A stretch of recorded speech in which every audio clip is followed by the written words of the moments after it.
تخيل تصحى في يوم من الأيام تلاقي نفسك في غرفة غريبة، ما بتكونش فاكر أي حاجة ولا مين اللي جابني هنا، والمشكلة اللي بيكون في ألغاز لازم تحلها علشان تعيش، وبتعرف اللي انت مش لوحدك اللي هنا، وبتقابل أشخاص مرعبة وبتمر بحاجات ملهاش تفسير، وبتحاول تطلع من المكان الغريب ده، وطبعا لازم تعدي من كل المراحل دي يا إما تموت. دي نبذة عن قصتنا النهاردة. قبل ما نبدأ ما تنساش تدعمنا بلايك واشتراك، واهم حاجة تصلي على النبي. بتبدأ قصتنا بصاحبنا اللي اسمه شون، وبنعرف اللي هو طبيب وشغال عالم بيعمل تجارب على الحيوانات، وكان بيعمل تجربة على فرخة فبيكسر رقبتها، والفرخة بتتعذب وبتفضل تتحرك بشكل عشوائي، والبنت اللي كانت جنب شون بتخاف جدا، وكل الاشخاص اللي كانوا جنب شون بيتأثروا وبيزعلوا جدا على الفرخة، الا شون اللي ما بيزعلش بيبص عليها وبيقول لها ان دي مجرد تجربة. بيقول لها ايه يعني اكسر رقبة الفرخة وتموت؟ دي مجرد فرخة، هي مش انسان. يعني كأنه شون عاوز يفهمنا ان اي كائن حي غير الانسان نقدر نعذب فيه ونقتله بكل سهولة. وطبعا الكل بيستغرب وبيخاف منه، بيعرفوا ان الشخص ده بلا مشاعر، وبيروحوا ياكلوا مع بعض، وتشون بيشرب كتير وبيسكر وبيحاول يفوق نفسه، لكن بيلاقي نفسه نام،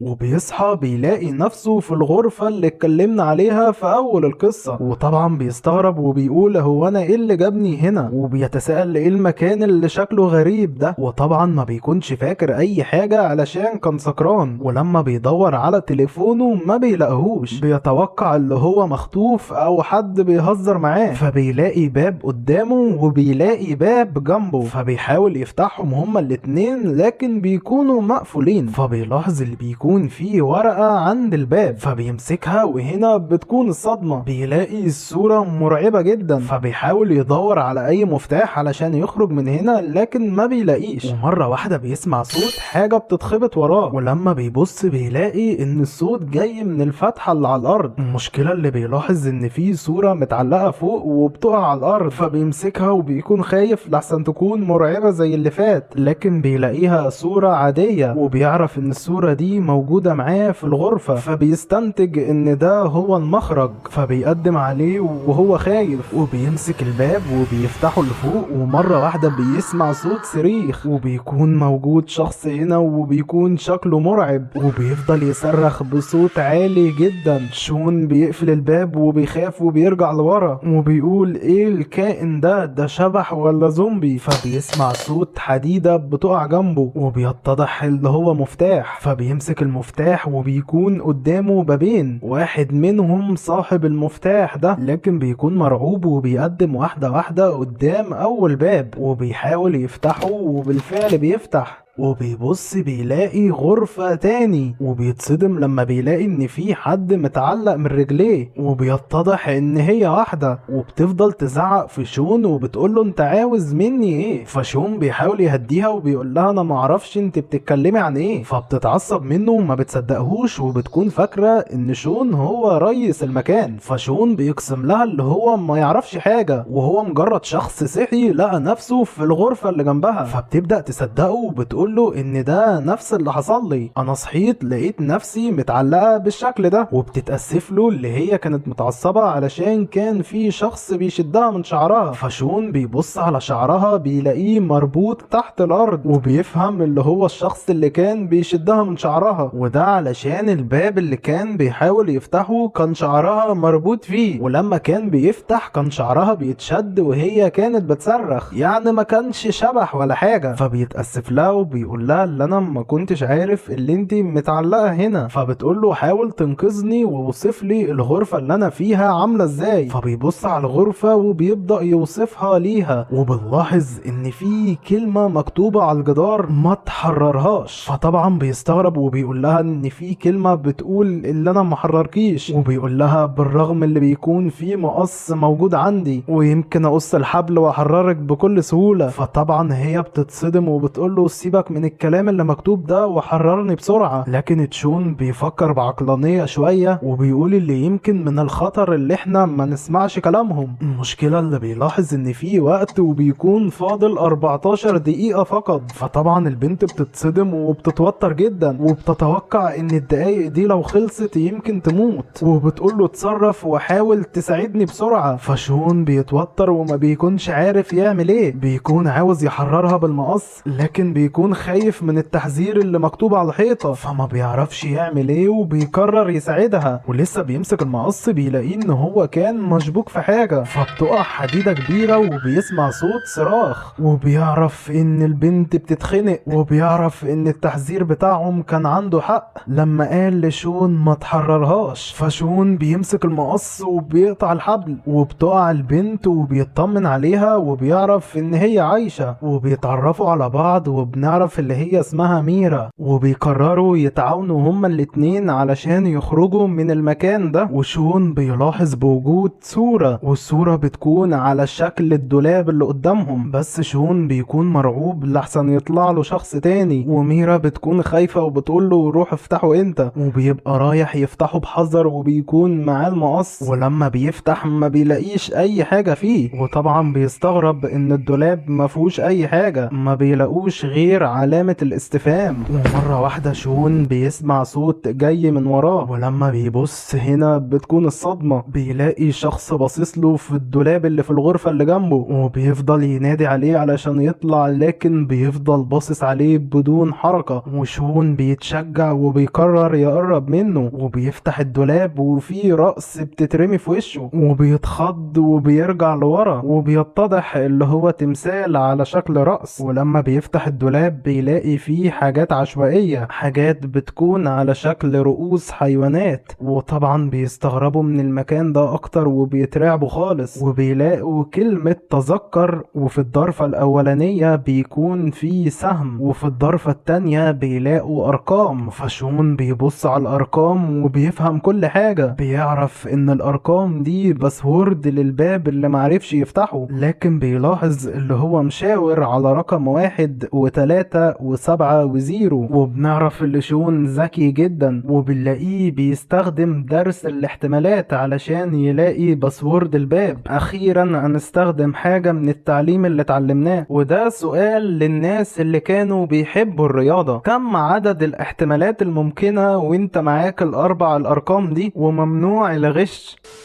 وبيفضل يحاول ويجرب في الاربع الارقام دولت، مرة يكتب 0137 ومرة 0173، وبيفضل على الحال ده لغاية اما بيلاقي الباسورد الصحيح، واخيرا الباب بيتفتح. لكن المشكلة اللي هو بيلاقي جدار، وطبعا بيزعل جدا وبيتعصب وبيبدأ يتوتر وبيقول اما فين المخرج، وبيقول ان الباب ده وراه جدار والباب التاني بيودي للغرفة التانية. وبيلاحظ ان الضرفة التانية اللي عليها السهم بتشاور على الدولاب اللي عليه علامة الاستفهام اللي في الغرفة التانية، فبيفهم اللي هو ده المخرج، وبيوعى الدولاب اللي عليه علامة الاستفهام، وبالفعل بيكون فيه باب سري. وبيقول لميرا اللي هو لقى باب، لكن ميرا بتكون برضو خايفة لحسن يطلع لهم عفريت زي ما طلع لشون، فشون بيقرر يتشجع ويفتحه هو برضو. ولما بيدخل بيلاقي ان الدنيا ضلمة وما بيكونش شايف اي حاجة. المشكلة اللي الباب بيتقفل لوحده، وبيحاول يفتحه وينادي على ميرا لكن ما بيرضاش يتفتح، وبيبص وراه بيلاقي غرفة جديدة وشكلها مرعب،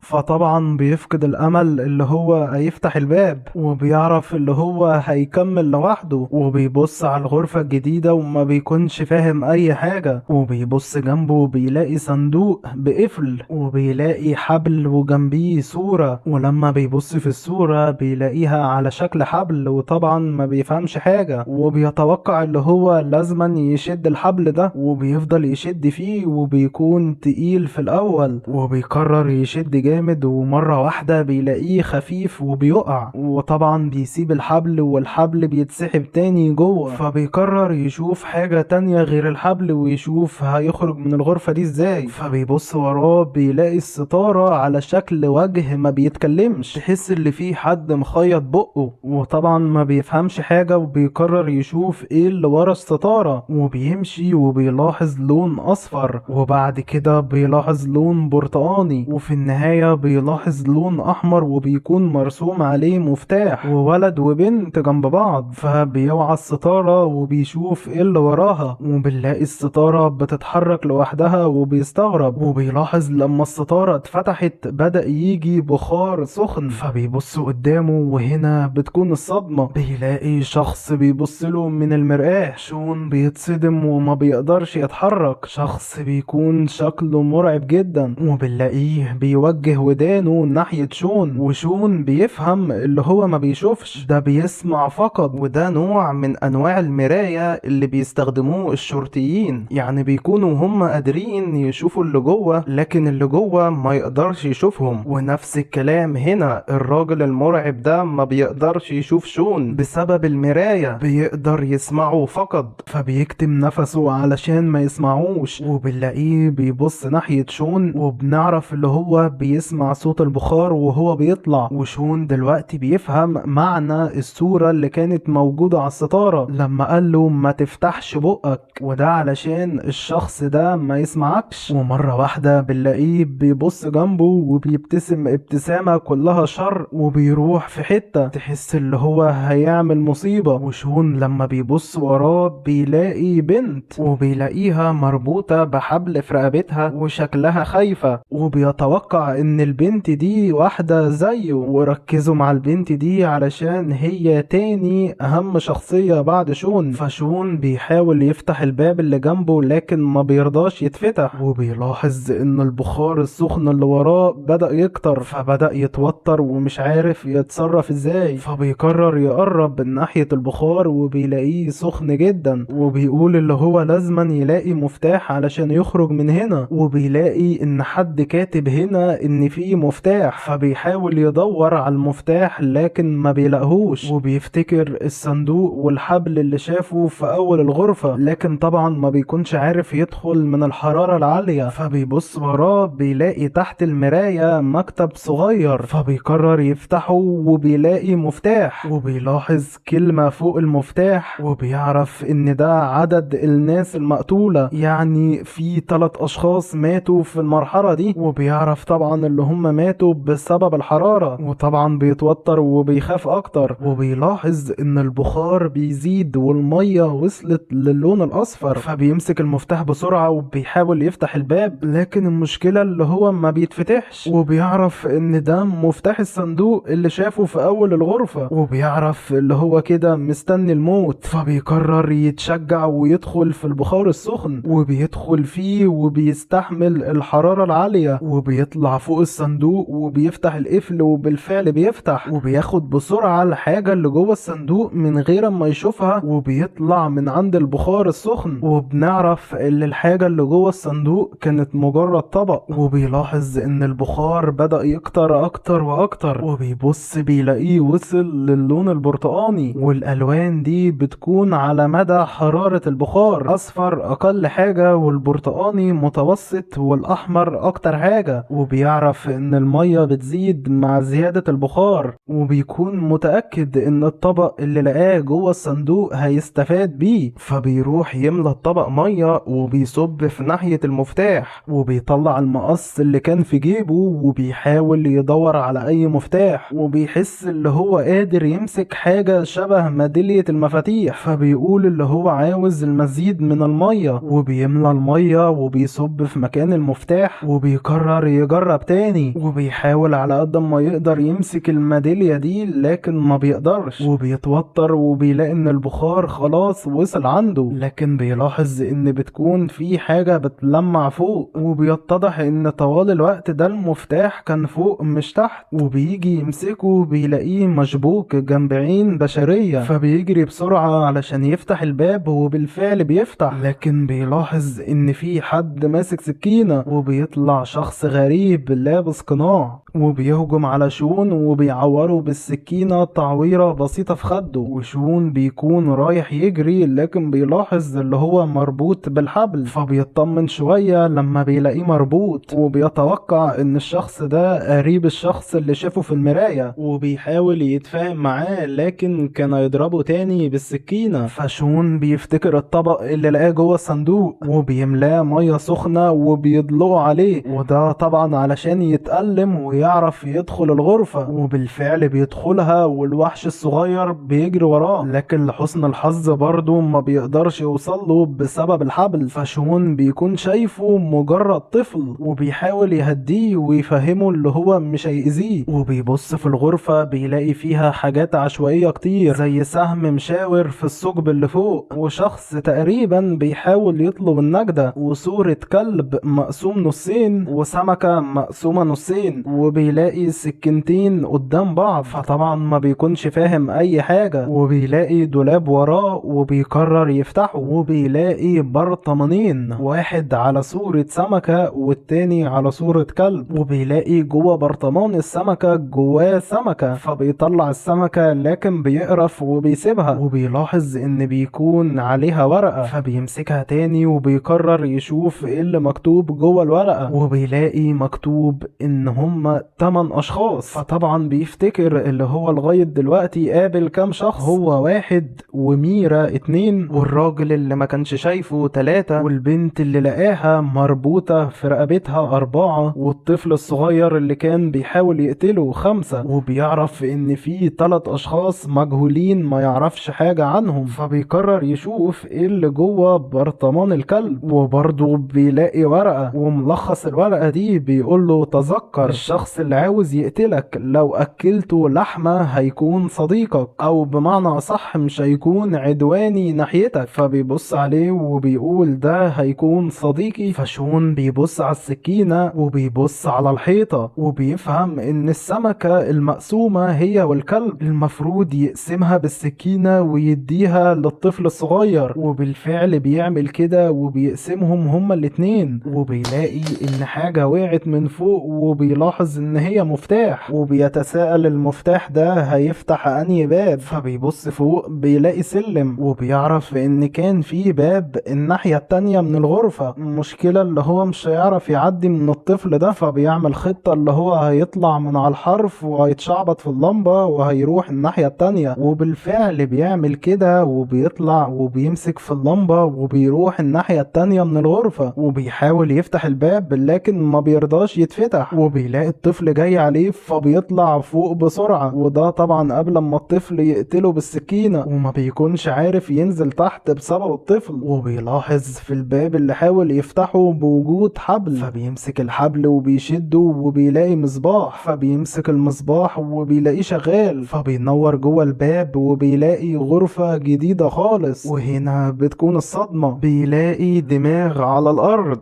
وبيلاحظ ان الغرفة دي بتكون بوقت لكن الوقت بيكون ثابت لسه، وده معناه ان الغرفة لسه ما اشتغلتش. فبيقفل الكشاف وبيقرر يشوف الغرفة اللي هو فيها، فبيقرر يروح الناحية التانية من الغرفة علشان يطلع السلم ويشوف المفتاح اللي لقاه هيفتح الباب اللي فوق. فبينط بسرعة قبل ما الطفل ياخد باله وبيجري منه، وبيطلع بسرعة فوق الدولاب علشان يطلع السلم، وبالفعل بيطلع وبيحاول يفتح البتاع اللي فوق لكن ما بتتفتحش. وبيلاحظ بوجود مخزن سري، فبيجرب يفتح بالمفتاح اللي معاه وبالفعل بيفتح، وبيلاقي جوه عصاية حديدية، ولما بيطلعها بيعجب بيها جدا، وبيعرف اللي هو هيستخدمها كتير، وبيفتكر السهم اللي فوق، وبيتوقع اللي المفروض يحط العصاية في الثقب ده، وبيزهق جدا لما بيعرف اللي هو المفروض يعدي الناحية التانية من الغرفة. لكن بيتصدم لما بيلاحظ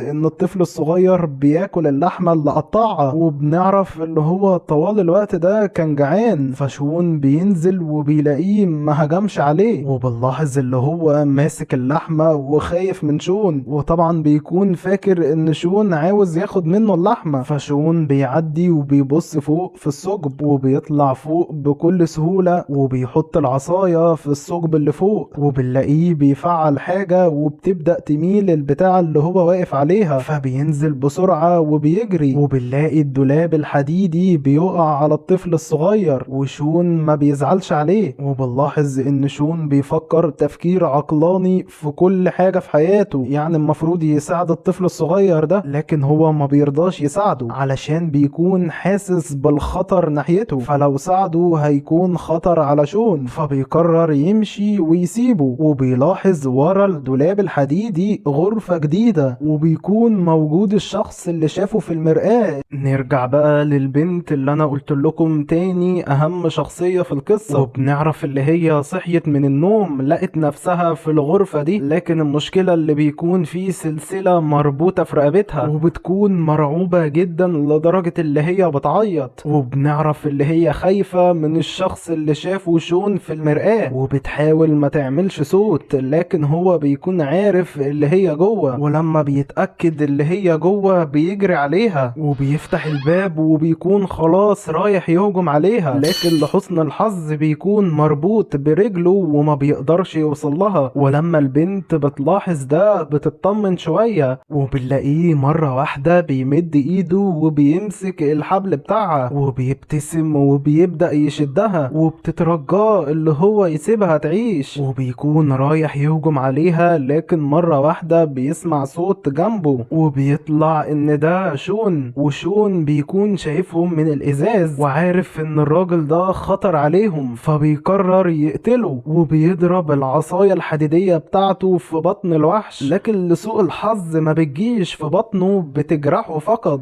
والوحش بيشد منه العصاية بتاعته وبيكون متعصب جدا منه. شون بيخاف منه وبيقول له انا اسف، فالوحش بيتقبل اعتذاره وبيروح علشان يبوس دماغه، لكن شون بيقفل الباب، والوحش بيكون متعصب منه وبيحاول يضربه بالعصاية من تحت، لكن شون بيتفادى الضربات بتاعته، وبيلاحظ الحبل بتاعه، وبيعرف ان الزرار ده بيتحكم في مدى طول الحبل بتاعه، فبيسحب الحبل برجله علشان يعطله، وبيجري بسرعة علشان يدوس على الزرار، والوحش بيكون جاي عليه وخلاص بيكون رايح يقتله، لكن لحسن الحظ الحبل بتاعه بيبدأ يتسحب، والوحش بيتصدم لما بيلاقي شون بيبصله بدون خوف. تحس ان شون ما بيخافش ومتعود على المناظر دي، وبيبص على رجله وهي بتتكسر والوحش بيتألم، ومن كتر الألم بيسيب العصاية بتاعت شون، فشون بيمسك العصاية وبيقرر يقتله، وده علشان الوحش ده شايفه خطر عليه، فبيقرر يتغدى بيه قبل ما يتعشى بيه، وبالفعل بيخلص عليه، وبيروح عند البنت وبيبدأ يطمنها وبيقول لها ما تخافيش انا خلاص اتخلصت من الوحش. فطبعا بتستغرب وبتقول له انت عملت فيه ايه؟ فبيقول لها اللي هو قتله، فطبعا بتتصدم وبتخاف من شون، فشون بيلاحظ اللي هي خايفة منه، فبيحاول يطمنها ويفهمها اللي الوحش ده كان بيحاول يقتلنا، وبنعرف ان البنت دي جبانة جدا وبتكون فاكرة ان شون هيجي يخلص عليها هي التانية، فشون بيقسم لها اللي هو مش هيعمل لها حاجة، وهي بتكون مستغربة ازاي قتل شخص وهو مش خايف ولا متوتر زيها، فبيقول لها اللي هو طبيب ومتعود على المناظر والمشاهد دي، فبتبدأ تطمن شوية وتصدقه، فبتسأله ما هذا المكان، وبتقول له انا صحيت لقيت نفسي مربوطة بالشكل ده وبقالي ايام هنا. فشون بيتوقع اللي هم في لعبة، وبيقول لها اللي ده مجرد توقع، وبيقول لها اللي احنا في لعبة عاملة زي غرفة الهروب ولازم نتحالف مع بعض علشان نقدر نطلع من المكان ده، وبنفضل نعدي من مراحل بتصعب مع زيادة المستوى، وبيتعرفوا على بعض، وبنعرف اللي هي اسمها هيزر، وشون بياخد بطاقة فتح الباب وبيفتح الباب بتاعها وبيلاقيها فعلا مربوطة، وبيحاول يقص الحبل لكن ما بيقدرش، بيعرف ان هو حديد ومش هيقدر يقصه بالمقص. المشكلة اللي هم بيلاحظوا ان الحبل بيتسحب لتحت، فشون بيتصدم وبيعرف اللي يمكن يحصل لها نفس اللي حصل للوحش. المشكلة اللي بيلاحظ ان باقي 30 دقيقة فقط، ولما هيزر بتعرف ان باقي 30 دقيقة ويمكن تموت فبتتوتر وبتفقد الوعي، فشون بيقول لها مش وقتك خالص، وبيرجها زي ازازة الدواء وبيحاول يفوقها، ولما ما بيلاقيهاش راضية راضية تصحى بيكون رايح يضربها علشان تصحى. وطبعا دلوقتي احنا عرفنا ليه شون ما عندوش اصدقاء، لكن لحسن الحظ هيزر بتفوق وبتقوله اللي هي لقت مفتاح هناك، وبنلاحظ ان بيكون في مفتاح هناك متعلق على المسمار، وركزوا في المسمار ده علشان نحتاجه. فبياخد المفتاح وبيكون رايح يفك الحبل اللي على رقبتها، لكن المشكلة ان المفتاح بيكون كبير وما بيكونش هو. فهيزر بتتوتر وبتلاحظ اللي فاضل 28 دقيقة والحبل بيتسحب مع مرور الوقت. فشون بيحاول يطمنها وبيقول لها اللي هو هيلاقي المفتاح، وبيحاول الاول يعرف المفتاح اللي معاه ده هيفتح انهي باب، وبيلاحظ باب موجود عليه مدى صعوبته، وبيفتكر لما لقى قبل كده ان الغرفة اللي كان فيها كانت الصعوبة 3 لكن المرة دي الصعوبة 12. فبيحاول يفتحه لكن برضه ما بيكونش هو، فما بيعرفش يتصرف ازاي. فبيقرر يروح الغرفة القديمة اللي كان فيها، وبيلاقي الطفل الصغير لسه الباب الحديد عليه.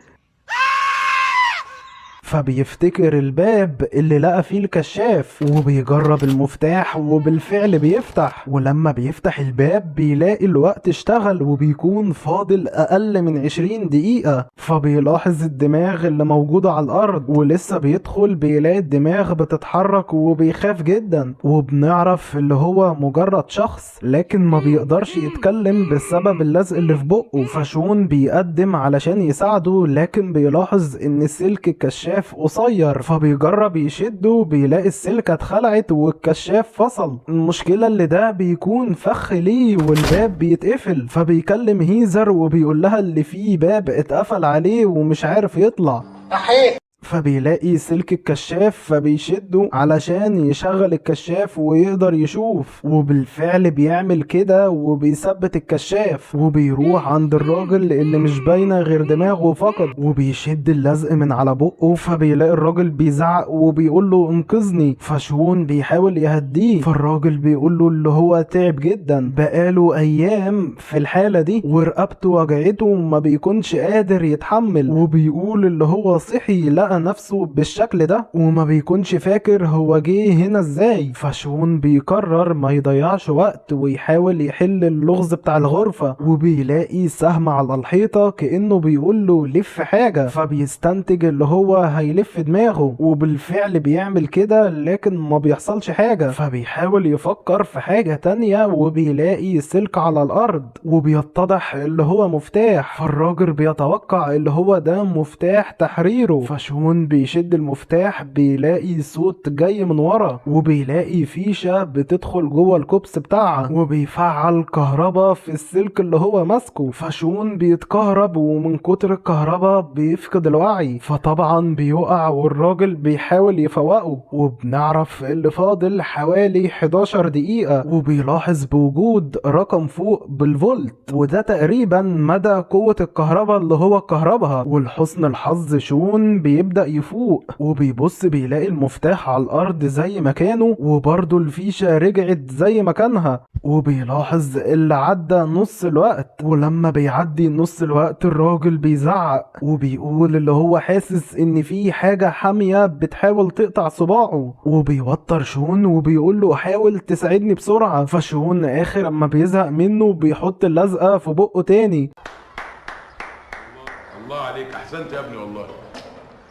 فبيحاول يدور على اي حاجة جديدة في الغرفة دي علشان يلاقي اللغز بتاعها، وبيلاقي هيكل عظمي هناك وبيتوقع اللي ده تشبيه بالراجل المحبوس، وبيلاحظ ان موجود حاجة جوه بق الهيكل العظمي وبتطلع اللي هي فلاشة، وبيقرر يحط الفلاشة في التلفزيون علشان يشوفها فيها ايه، وبيدور دماغه ناحية التلفزيون علشان يتفرج معاه. وبيظهر لنا طفل لابس قناع مبتسم شكله مريب وماسك منشار وبيقطع في سمكة وكأنه بيطبخ السمكة بشكل طبيعي. والله يا جماعة لما شفت الشخص ده فكرني بفيديوهات الدارك ويب، تحس ان شكله مريب ومش مستريح له لما تبص عليه لفترة طويلة. وبيقول طبعا انتم بتتساءلوا ليه الشخص ده محطوط عليه اسمنت ومش باينة غير دماغه بالشكل ده، فبيجيب لهم فيديو متسجل بكاميرات المراقبة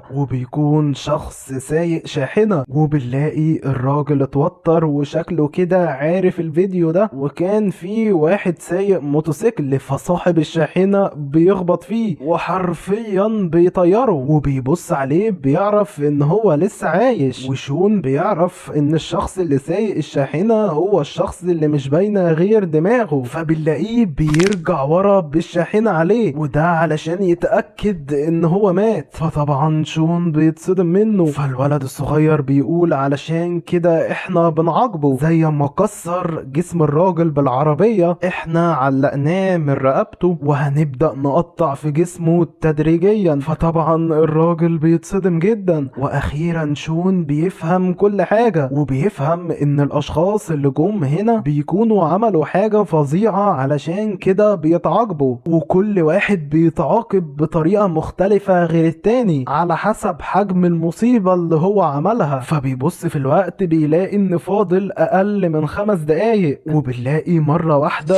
بتتقطع الصوابع الراجل طبعا ما بيقدرش يستحمل الوجع وبيصرخ، وصاحب القناع بيقرر يسهل لهم الدنيا، وبيقول لهم ان كل غرفة بيكون فيها المفتاح بتاعها، لكن بيقول لهم اللي هو مش هيساعدهم ببلاش، وبيقول خلال ال5 دقايق الجايين لما يخلص الوقت كل اللي في الغرفة هيتكهرب 22,900. فشون بيتوتر اكتر وبيكون فاضل 3 دقايق، وبنلاقي الشخص بيصرخ وبيقول اللي هو حاسس ان في حد هيبدأ يقطع رجله. فشون بيسد بقه وبيبدأ يتكلم بجد، وبيقول له انا يمكن اقتلك لو حسيت اللي انت خطر عليا، وبيقول اللي هو قتل قبل كده شخص علشان كان بيهددني بالقتل، المشكلة اللي بتتقطع رجله، وبيصرخ بصوت عالي جدا. وشون بيلاحظ ان الكهرباء بدأت تتفعل، وده معناه ان هم قربوا يموتوا. فبيبص على اللي مرسوم في الحيطة، وبيبص على الميزان اللي جنبه، وبيلاقي الميزان على 30 كيلو. فبيبدأ يفهم ان في حاجة هيستخدم فيها قوته وهيلفها زي الرسمة اللي موجودة في الحيطة. فبيقف قدام الراجل وبنلاحظ اللي فاضل دقيقة، والراجل ما بيكونش مستحمل، بيفضل يتقطع جسمه تدريجيا. فبيمسك دماغه وبيلفها وهو بيطلع لفوق، وبالفعل بنلاقي دماغه طلعت لفوق. فبيبص على البتاعة اللي عليها دماغه وبيلاقي في مفتاح بيترمي، وبيعرف ان هو ده المفتاح، وبيكون فاضل حوالي 12 ثانية، واخيرا بيقدر يحل لغز الغرفة. وبيبدأ يكلم الراجل لكن ما بيلاقوش بيتحرك، وبيعرف اللي هو مات، وبيلاقي باب الغرفة بيتفتح. فبيطلع من الغرفة وبيروح عند هيزر. المشكلة اللي بيلاقيها قربت جدا من الثقب، فبيتصدم وبيجري بسرعة ناحيتها، وبيعرف اللي فاضل 6 دقايق، وبتفرح جدا لما بتلاقيه، وبتكون فاكرة اللي هو اتخلى عنها. وشون بيقول لها اللي هو ما تخلاش عنها، ده كان في غرفة تاني علشان يجيب المفتاح، لكن المشكلة ان المفتاح برضو ما بيفتحش. شون خلاص بيفقد الامل، وبيكون فاضل اقل من 5 دقايق وتموت. وبنلاقي هيزر بتمسك ايد شون وبتقول له ارجوك ما تسيبنيش اموت لوحدي. فشون بيوعى ايديها وبيقول لها ان ده مش تفكير عقلاني، وبيروح علشان يحاول يلاقي المفتاح ده هيفتح انهي باب، وبيجرب في كل حاجة قدامه، لكن بيلاحظ حاجة غريبة، ان الشخص اللي قتله ما بيلاقيش جثته، وبيلاحظ حد بيبصله من هناك، وبيطلع ان دي مجرد صورة للشخص اللي قتله. ولما بيروح غرفة الشخص اللي كان متعلق من دماغه برضو ما بيلاقيش جثته، بيلاقي دماغ مزيفة مكان جثته، وبيعرف اللي هم متراقبين، وبيلاقي باب جوه الغرفة على صورة مفتاح، وبيلاقي مكان فتح المفتاح فوق، فبيفتحه بالفعل بيفتح، وبيلاقي غرفة جديدة وبيكون فيها حاجات عشوائية كتير، وبيدخل بسرعة وبيدور على اي مفتاح علشان يلحق ينقذ هيزر. المشكلة اللي هو ما بيلاقيش، وبيروح تاني عند هيزر وبيكون فاضل حوالي دقيقة واحدة، وشون بيفقد الامل، بيكون حاسس اللي هو بيدور على ابرة في صحراء، وبيدخل عند هيزر وبيكون خلاص فقد الامل، بيكون فاضل 3 ثواني وبيعرف ان خلاص هيزر هتتسحب جوه وعظامها هتتكسر. لكن بيتضح ان هيزر مسكت العصاية بتاعت شون وحطتها في السلسلة بتاعت الحبل علشان ما تقدرش تنزل تحت، وبتقوله ان ده حل مؤقت، العصاية مع مرور الوقت مش هتستحمل الضغط وهتتكسر. وشون بيكون متوتر ورايح علشان يدور على اي مفتاح بره، لكن هيزر بتناديه وبتقوله اللي هي عطشانة، فبيلاقي حنفية جنبها، وبيلاقي تحت الحنفية رسمة الولد والبنت اللي جنب بعض، وطبعا اللي بيكون شافها قبل كده. فهيزر بتقوله انت سرحان في ايه؟ فبيرش عليها مية علشان تشرب، وبيلاحظ لما جاب مية عليها بان كلام كان مكتوب على الارض، فبيرش مية اكتر علشان يبان الكلام، وبيكون مكتوب المسمار هو المفتاح. فبيروح عند المسمار اللي كان متعلق عليه المفتاح وبيشد المسمار، وبالفعل كان هو طوال الوقت ده المفتاح، وبيجرب يفتح القفل وبالفعل بيتفتح. الاتنين بيتصدموا وانا والله برضه بتصدم. هيزر بتقوم وما بتكونش مصدقة وبتحضن شون علشان انقذها، لكن شون بيفتكر صاحب القناع اللي كان في التلفزيون لما قال ان كل الاشخاص اللي جم هنا اشخاص عملوا حاجات فظيعة، وبيعرف ان برضه هيزر عملت حاجات فظيعة علشان جات هنا، وبيبعدها وبيقول لها انا عندي سؤال ليكي، وحرفيا بيقول لها هل كنتي حقيرة قبل كده؟ فطبعا بتتصدم من الكلام ده، وبيقول لها ان انا مش قصدي اشتمك، لكن اللي انا فهمته ان كل الاشخاص اللي جم هنا عملوا حاجات فظيعة علشان كده بيتعاقبوا. فهيزر بتقول له ما انت برضو جيت هنا، فبيقول لها ان انا ما كنتش متقيد ولا حاجة، انا كنت حر، لكن انتي كنت متقيدة وده معناه ان انتي عملتي مصيبة كبيرة. فهيزر بتتعصب وبتقول له مش علشان انقذتني تشتمني، وشون بيبدأ ياخد العصاية بتاعته. فهيزر بتفتكر اللي هو رايح يقتلها، فشون بيحاول يفهمها اللي هو مش هيقتل اي شخص غير لما يحس بالتهديد ناحيته. ولما بيطلعوا بره هيزر بتصوت، شون بيتخض منها وبيقول لها في ايه يا بنت المجنونة؟ فبتشاور على صورة الوجه المخيف، فبيحاول يفهمها ان ده مجرد صورة، وبيقول لها اللي انا قتلته وكانت جثته هنا، لكن لسبب غير معروف جثته اختفت. بس هي برضو بتكون خايفة وبتقول انا حاسة ان ده حقيقة مش صورة. فشون بيغطي عينيها وبيقول لها اللي انت المفروض تاخدي على المناظر والاشكال دي، وبيمسكها من شعرها وبيقول لها يلا علشان ما عندناش وقت. وبيدخلوا الغرفة اللي كان فيها الراجل اللي كان باينة دماغه فقط، ولما هيزر بتشوف الشكل ده بتصوت.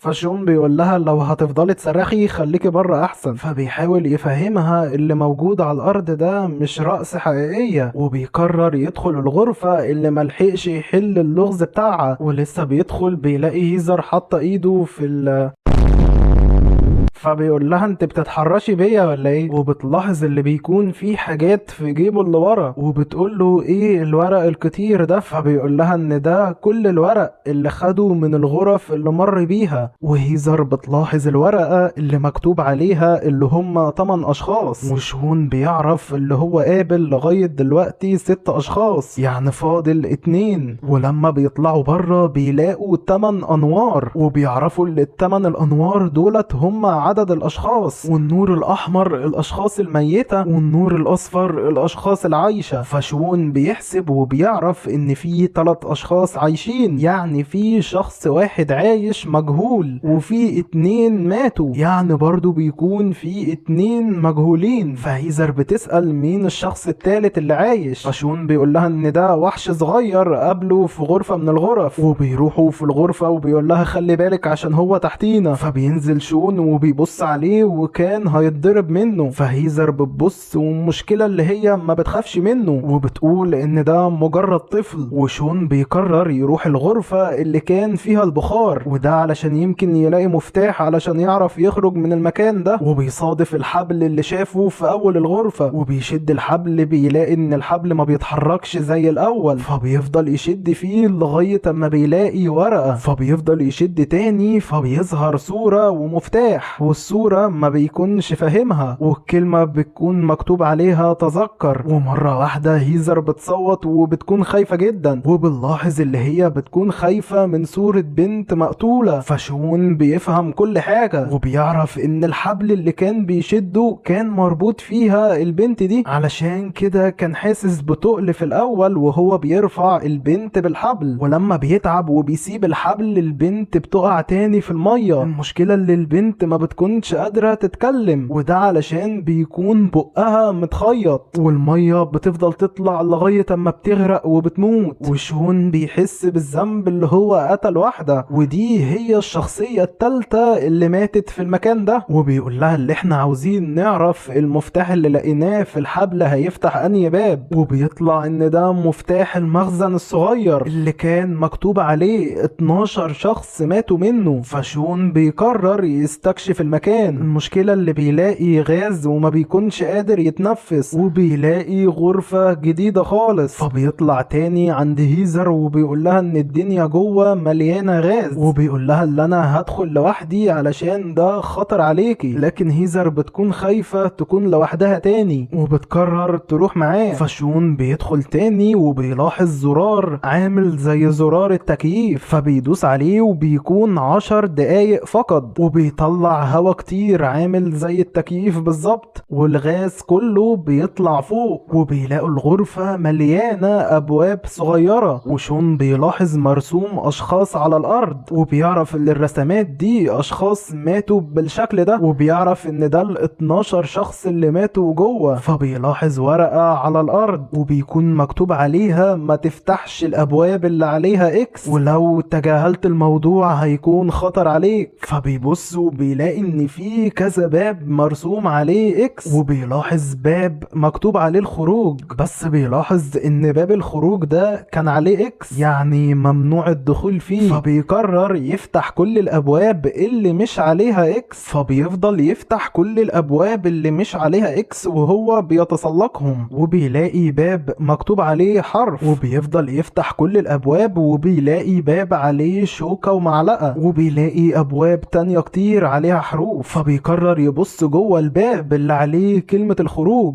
بيلاقي شخص مقتول جوه، وبيعرف ان الشخص ده تجاهل التحذير وقرر يهرب من الغرفة لكن مات. وبيعرف ان ده الشخصية الرابعة اللي ماتت في المكان ده، يعني كده جابوا كل الاشخاص اللي ماتوا وهم 3 عايشين، ناقص لهم شخص واحد بس عايش. وبيستنتج اللي هي ميرا اللي عايشة، وبالفعل توقعه بيكون صح، ميرا بتكون عايشة ومزنوقة في المكان ده. وبنعرف اللي بعد ما شون سابها عملت حاجة زي سلم وكانت بتدور على اي مفتاح، وبالفعل بتلاقي مفتاح وبتفضل تمشي في المواسير لغاية اما بتلاقي نفسها في المكان ده. نرجع بقى لشون اللي بيفضل يفتح الابواب وبيلاقي حروف كتيرة، وهيزر بتلاحظ ان الحروف بيكونوا على شكل كلمة واللي هي الهروب، والمفروض يهربوا من هنا في اسرع وقت. لكن شون لسه ما بيعرفش الموضوع ده، وشون بيلاحظ ان في باب عليه علامة استفهام والتاني بيكون عليه علامة تعجب. فبينزل شون وبيتوقع ان كل باب عليه اكس هيقتلك بطريقة مختلفة غير التاني، وشون بيكون عارف اللي هم 10 دقايق بس والغاز هيبدأ يجي تاني، وبيفهم ليه الحروف اللي جمعها كانت على كلمة الهروب، وده معناه اهربوا بسرعة قبل ما الغاز يجي ويقتلكم. فبيقرر يخاطر ويفتح الابواب اللي عليها اكس. فهيزر بتحذره لكن ما بيسمعش كلامها وبيفتح الباب، وبنعرف ان الباب ده كان اخطر باب في الغرفة وبيخلي كل الابواب اللي في المكان تقع عليه. فشون بياخد هيزر في نص الغرفة علشان هو الوحيد المكان اللي امن. فهيزر بتعاتب شون وبتقول له هو انت عاوز تموت؟ فبيقول لها اللي انا حاسس ان انا مش هموت، يموت، وركزوا في الكلام ده علشان هنحتاجه في اخر القصة. وبيقول لها اللي انا حاسس ان انا الشخصية الرئيسية في المكان ده. فهيزر بتلاحظ ان الباب اللي كان عليه علامة استفهام بيقع، فشون بيقرر يشوفه وبيعرف ان هو كان فخ، وكان تحت علامة الاستفهام علامة اكس، يعني كان خدعة ولو فتحه كان يمكن يموت. وبيلاحظ ان الباب اللي كان عليه علامة التعجب بيكون تحتيه زرار. المشكلة اللي كل الابواب بتقع فما بيكونش عارف يطلع تاني علشان يدوس عليه. فهيزر بتقرر تروح تشوف فاضل قد ايه وقت، وشون بيكون خايف لحسن يتفرقوا زي ما ميرا بعدت عنه. وشون بيلاحظ مرة واحدة حد بيمسك في رجله فبيضربه بالعصاية في دراعه، وبيطلع ان ده كان مجرد وحش. وبيلاقي ايد طالعة من باب تاني وبيضربه بالشوكة في دراعه، فبيبعد بسرعة وهو مستغرب. وبيلاقي كل الابواب اللي ما كانش مرسوم عليها حاجة بتطلع ايادي وحوش منها، وبيعرف ان الرسومات دولت كانوا تلميح ان الوحوش دولت جعانين وعاوزين ياكلوا. وبنلاحظ ان الوقت خلص وده معناه ان الغاز هيرجع تاني. وشون بيلاحظ كده وبيتوتر وبيقول هي هيزر اتأخرت ليه، وبيحاول يفتح الباب علشان يدخل لها لكن بيلاقي الباب مقفول. ومرة واحدة بيتضرب بالسكينة في رجله من وحش. وبنعرف ان ميرا كانت في المواسير وقادرة تشوف شون لكن ما بتستحملش ريحة الغاز وبتقرر تمشي. فشون بيتوقع ان هيزر خانته وهربت، وبيقرر يسد نفسه ويحاول يهرب هو، وما بيكونش قدامه غير اللي هو يدوس على الزرار اللي فوق. فبيقرر يحدف عليه غطيان الابواب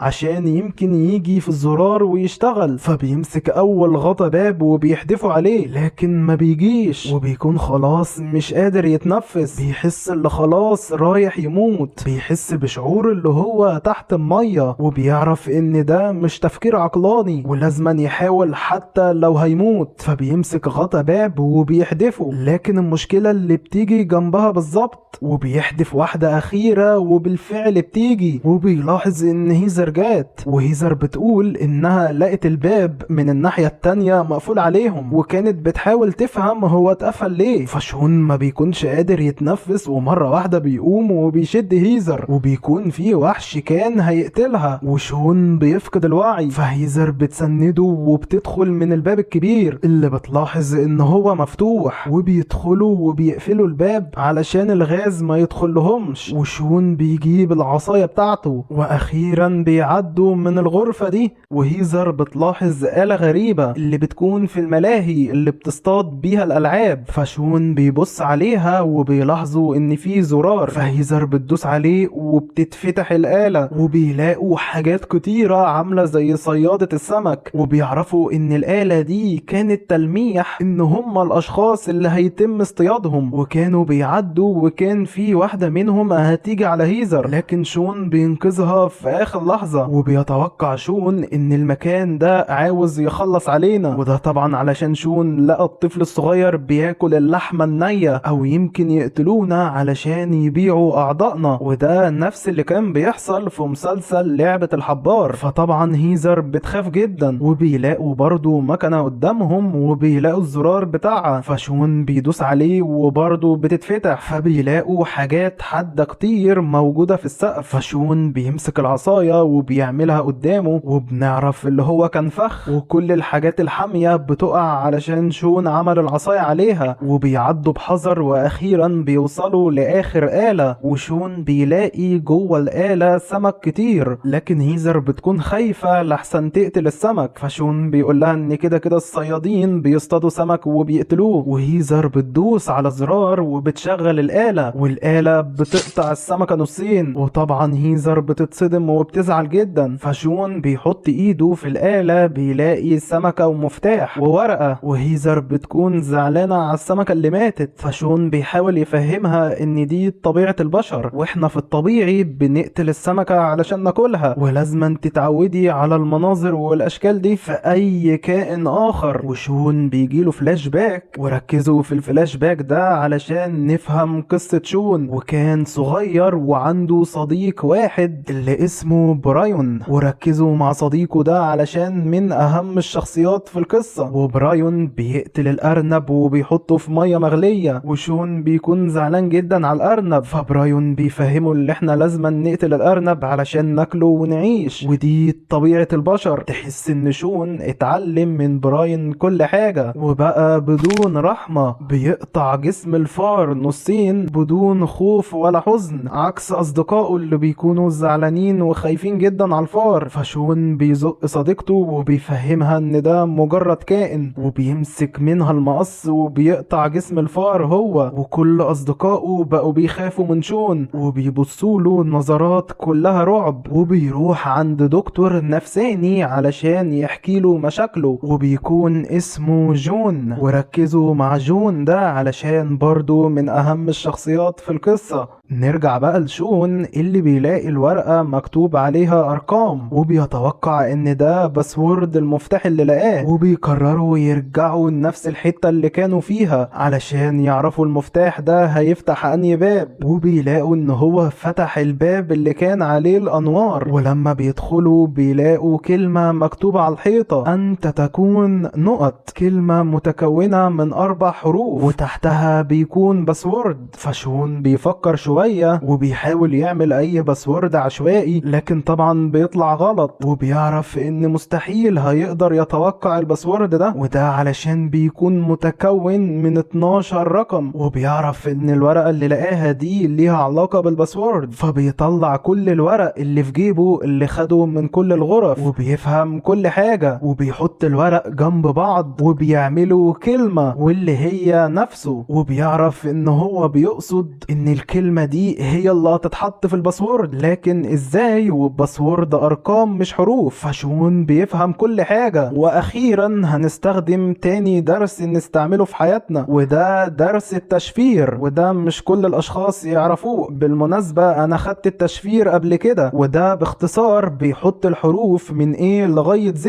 وبياخد الارقام اللي معاه وبيحطها من اصغرهم لاكبرهم على حسب الخانة اللي هيكتب فيها الحرف الواحد. وبالفعل بيعمل كده، وبياخد الارقام اللي جنب الحروف اللي هو لقاها. يعني هياخد الاس اللي جنبها 201، وبعد كده الايه اللي جنبها 001، وهكذا لغاية ما بيجيب الباسورد كله. اي خدمة، علمتكم التشفير في دقيقتين، كل واحد ايده على 100 جنيه. وبعد ما بيكتبوا الباسورد بيتفتح لهم الباب اللي تحت، وبيتوقعوا اللي ده الباب الاخير علشان كان مجمع كل صور الغرف كلها. وبالفعل بيدخلوا فيه وبيلاقوا يافطة وبيكون مكتوب عليها اللي هم عدوا من اول مرحلة، يعني من الجزء الاول من اللعبة، وداخلين على مراحل تانية مجهولة. فشون بيتوتر وبيزعل جدا، وبيقرروا يمشوا وبيلاقوا حاجات مرعبة وغريبة زي مفرمة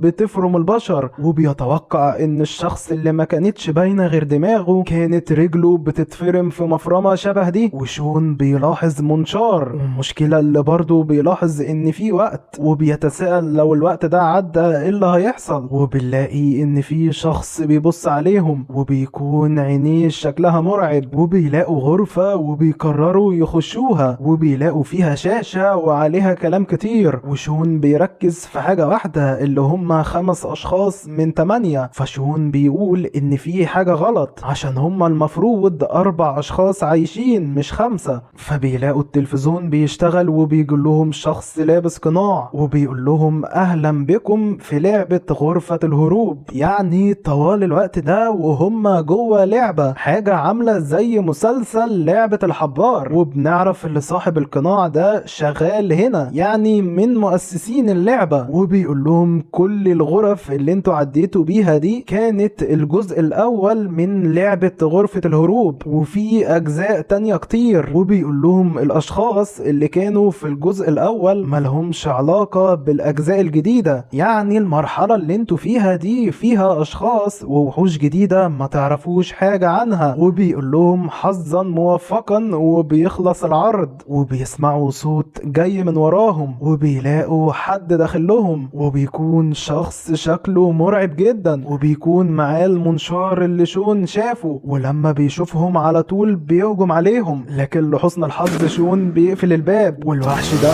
ما بينفعش معاه باب، فبيضرب المنشار في الباب وبيكسره، وبيكون خلاص داخل عليهم علشان يقتلهم.